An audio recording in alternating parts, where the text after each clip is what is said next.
मध्य प्रदेशमा निर्वाचन प्रहरीमा भर्ना हुने को लर्को। आगामी 21 फागुनका लागि तय भएको प्रतिनिधि सभा सदस्यको निर्वाचनको तयारी तीव्र गतिमा भइरहेको छ। सम्बन्धित निकायहरूले आफ्नो तर्फबाट गर्नुपर्ने कामहरू तीव्र गतिमा गरिरहेका छन्। निर्वाचनका लागि सबैभन्दा पहिलो प्राथमिकतामा रहेको शान्ति सुरक्षालाई मध्यनजर गर्दै सरकारले निर्वाचन प्रहरी भर्ना थालेको छ। देशभरमा जम्मा 1,33,980 जना निर्वाचन प्रहरी भर्ना गर्ने प्रक्रिया पुस 25 गतेदेखि नै सुरु भइसकेको छ।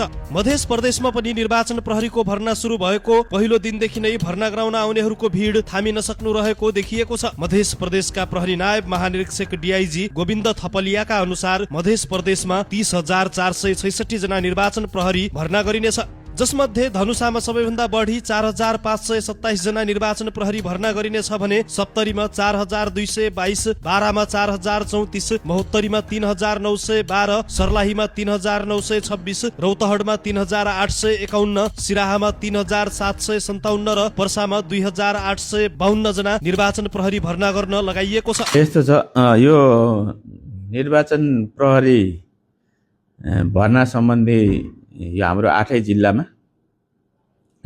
आवेदन फारम दिने काम सुरु भइरहेको छ। यो गएको 25 गतेदेखिबाट 25, 26, 27 गते 3 दिनमा यो 8वटा जिल्लामा टोटल आवेदन दिनेको सङ्ख्या चाहिँ 17,610 जनाले आवेदन दिइसकेका छन् र सुरुको दिनभन्दा पछिल्ला दिनहरूमा चाहिँ आवेदन सङ्ख्याहरू चाहिँ बढ्दै गइरहेको छ।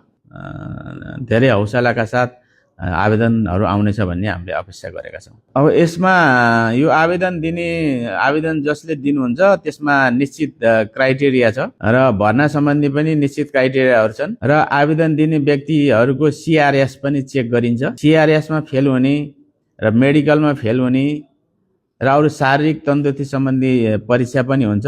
त्यो सबै परीक्षा पास गर्नुपर्छ उहाँहरूले। त्यो पास भइसकेपछि अनि उहाँहरू त्यो अनुसार छनौट भई नियुक्ति हुनुहुन्छ। धनुषामा जति माग भएको छ त्यसोभन्दा अहिले नै धेरै सङ्ख्यामा आइसकेको छ। लगभग दैनिक 2,000 को दरमा चाहिँ आवेदन सङ्ख्या आएको छ।